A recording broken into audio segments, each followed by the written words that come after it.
Hey everyone, it's Sara Oblak Speicher here, or actually I should reintroduce myself as Sara.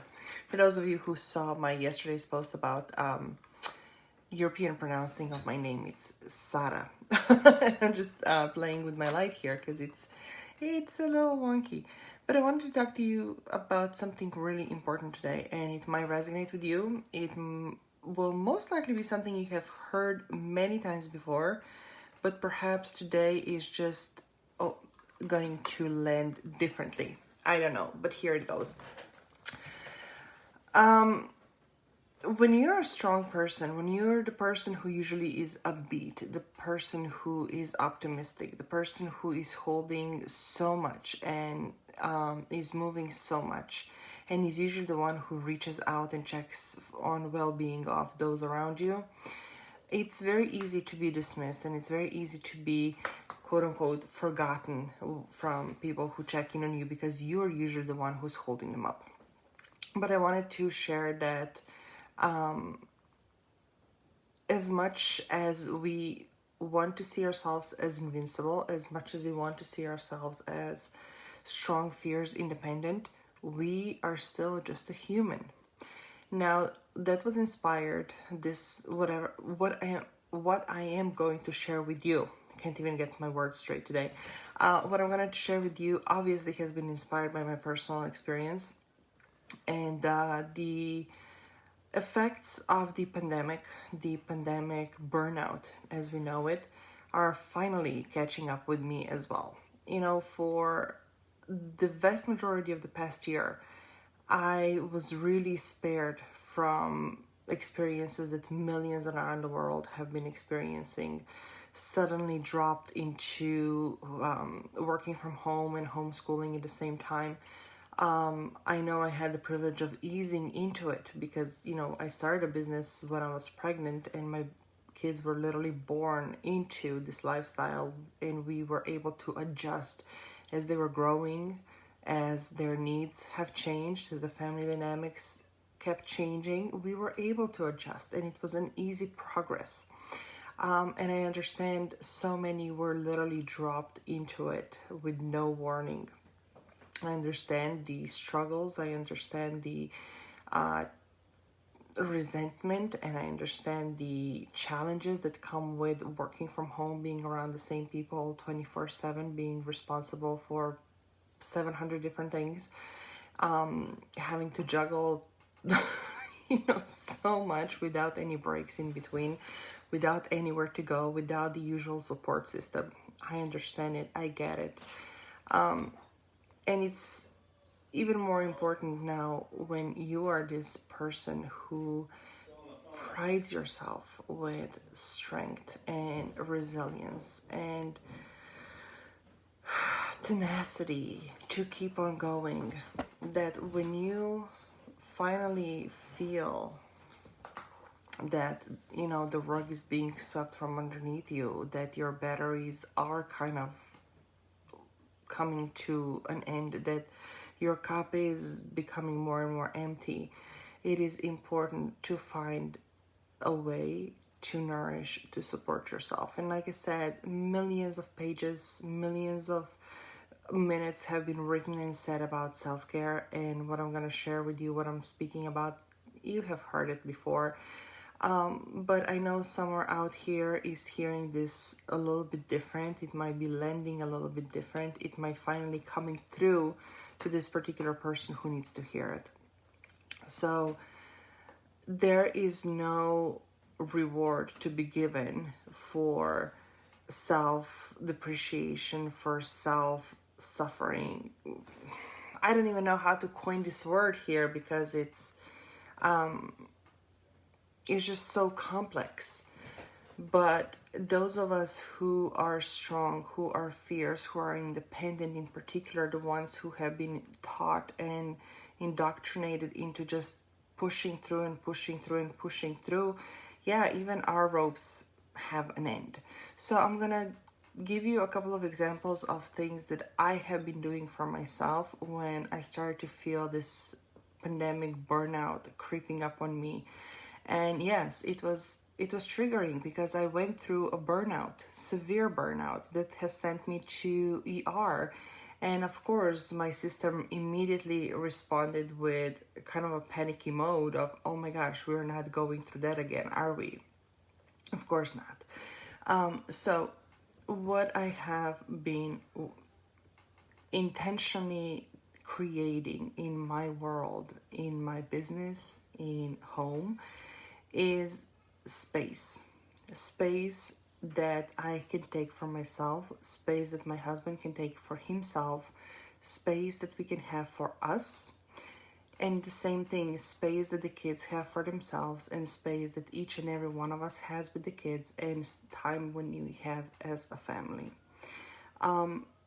In particularly with the kids, even though we're together 24/7, and I have been working from home since the day when they were born, so it's literally almost 9 years now.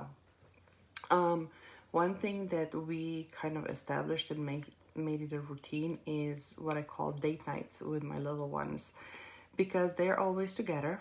I find it important that each and every one of them get some one-on-one time with me, and one-on-one time with their dad. That way they know they are fully heard, they are seen, they can be who they are, individuals. And those date nights, they look different every single time. Sometimes we play with Legos, sometimes we read, sometimes we snuggle and take a nap, sometimes we go out for a bike ride. It all really depends. So that's something that has helped reconnect and maintain this connection with the kids, and it helped when they get tense, we as parents, we get tense too. So it's kind of a preventive thing, keeping, being one step ahead of, the whole hell breaking loose. And even sometimes when I feel tired in the evening and I'm like, oh, the last thing I want is to have a date night, we always figure it out. So that's the first thing. And the second thing, when I said, time for myself, I know for many this sounds like a luxury, and especially when not only you're running a business, not only you are working a high pressure, high level career, you are holding so much. It's not just your family that you're holding and supporting. It's your responsibility towards your team, your responsibility towards the company, your responsibility towards your clientele, your responsibility towards shareholders, stakeholders. I mean, the list goes on and on and on, and the load is just getting heavier and bigger. So it is crucial to find yourself a way that supports you. And when I first heard about self-care, I'm going to be super honest. When I first heard about self-care many years ago, I initially thought that meant manicures and pedicures and massages. And I'm like, I don't need that, But actual self-care goes way beyond that. Actual self-care has to do with our relationship with ourselves, which is mindset mastery, and it's energy work. It's a frequency work. Knowing how things affect you and having the tools and having the capacity to eliminate, release, let go anything that no longer supports you. May it be habits, may it be actions, may it be beliefs, may it be self-talk, may it be thought processes, may it be all the stories and the patterns. The list goes on and on and on and on and on, but it starts with releasing, because in order to expand your capacity, in order to be able to move more and create more, you first need to let go of things that are weighing you down, that no longer belong. Second thing, with self-care, on a very practical note, we have 2 dogs, so they are real joy, and just being with them, even if it means sitting in the yard for 10 minutes, just being in their presence, for me, that is really grounding. On the other hand, when I need to have the creativity or the flow of creativity and inspiration come through, because I would find myself sitting at the desk just procrastinating and not doing anything productive, and the time goes by. but I just feel antsy, and the back of my mind is like, you should be doing something, you should be doing, but there's nothing productive to do. And trying to force things, it's counterintuitive.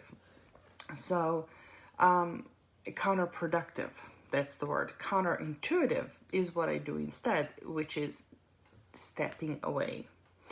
And whether it's really doing some rapid movement to get the energy flowing, whether it's taking a shower or taking a bath, yes, even in the middle of the day, whether it's rearranging the schedule, all of those things are helping. And speaking of rearranging the schedule, I have been really protective of my time, especially this past year, and am making a point to only put things on a schedule that I know are gonna excite me and that I know are gonna charge me and motivate me and inspire me. Now, we are not living in some la la land. We all know that things have to be done. Shit needs to get done even when it's uncomfortable. So what I do in those scenarios is I would put that first thing on a schedule that is super uncomfortable, followed by things that really excite me and they almost feel like a celebration. Third thing that I have been really good at is noticing and just having the awareness of my own energy and my own rhythms. So I know that with my own body's rhythm through month, based on the lunar cycle, I know when are the days and when are the weeks when I'm really energized in the morning. And I know when are the weeks when I can stay up late at night and get stuff done in the evenings. And then I would adjust my schedules around there too. So for example, as I'm writing a book, while running a business, while parenting and helping kids with distance learning, some people say, how can you manage it all? I'm like, to me, I was like, I don't even see that as so much. But that allows me, thank you, kitty. Oh my goodness. Speaking of, I just got a note from my little one. Thank you, babes. Dear mommy, I love you. Isn't that precious? Look at that. Aww. But having this awareness and knowing the rhythms, it allows me to, like I said, with writing a book, I can set aside the evenings when I know I'm gonna have the energy to sit down and write. Or on the other hand, I can schedule some time, quiet time in early mornings for that. Another very important piece here is the fact that I have a husband who is really supportive. So we are in constant communication of what each other needs, so that we tag team. We are in constant relay. He would do things to give me some space. I do things to give him space. And it is crucial because, you know, the usual distractions, the usual outlets are still not quite within our reach. And there's still a lot of moving parts that are just in the unknown, up in the air. And that alone takes a lot of mental space of, you know, the guessing and wondering. And now when you're somebody like me with a family overseas, I haven't seen them in almost 2 years now, that gets a little bit depressing too. And I could, with the awareness, I find myself when the melancholic mood is coming up. And I always have the choice of responding to it. Am I giving into it? Am I gonna let me consume me and overwhelm me for a whole day? Or instead, I can just let it be, acknowledge it, and choose different thoughts, step away, do things differently that energize me. So I hope this gives you a couple of insights. This gives you a couple of thoughts, maybe inspiration, maybe a kick in the ass if you need it. But above it all, the most important thing is to be really honest with yourself and be honest with others. And have a circle of, you know, that's another thing. It's not about quantity of friends, it's a quality of friends.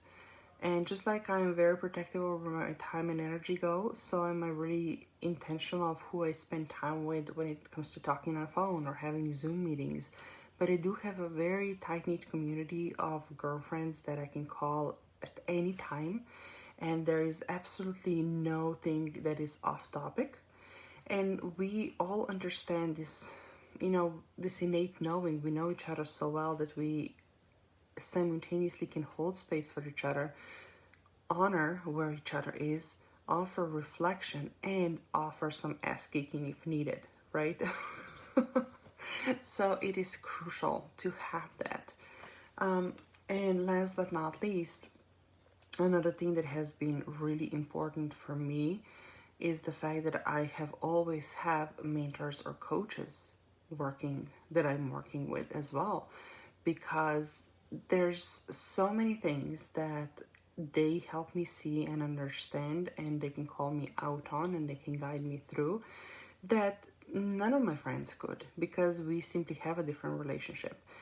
And even though my husband and I have the most loving and deep and trusting and amazing connection, and can really go into the depths of some of the most uncomfortable conversations, same thing.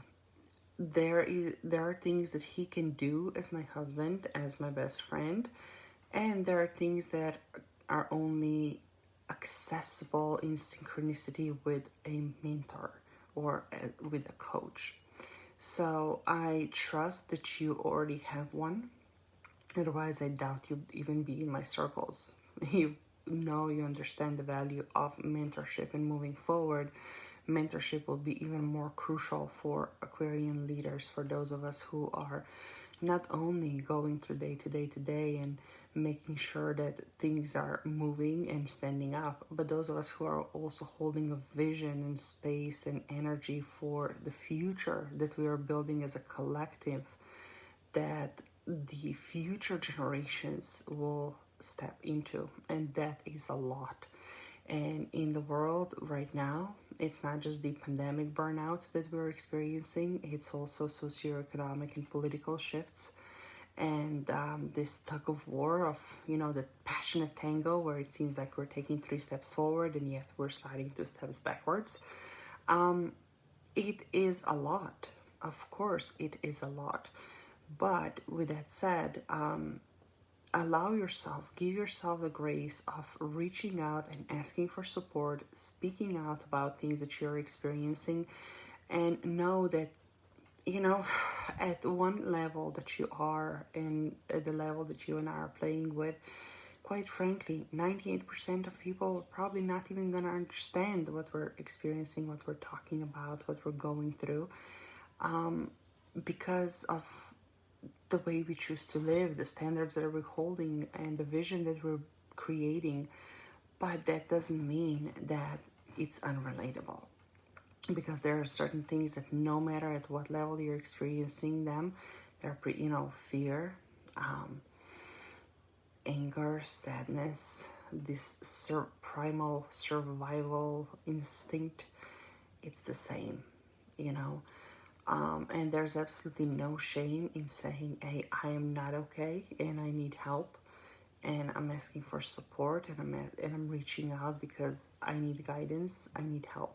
Absolutely no shame in it. In fact, it is a sign of strength, especially for those of us who usually are the ones who are checking on others and make sure that others have what they need.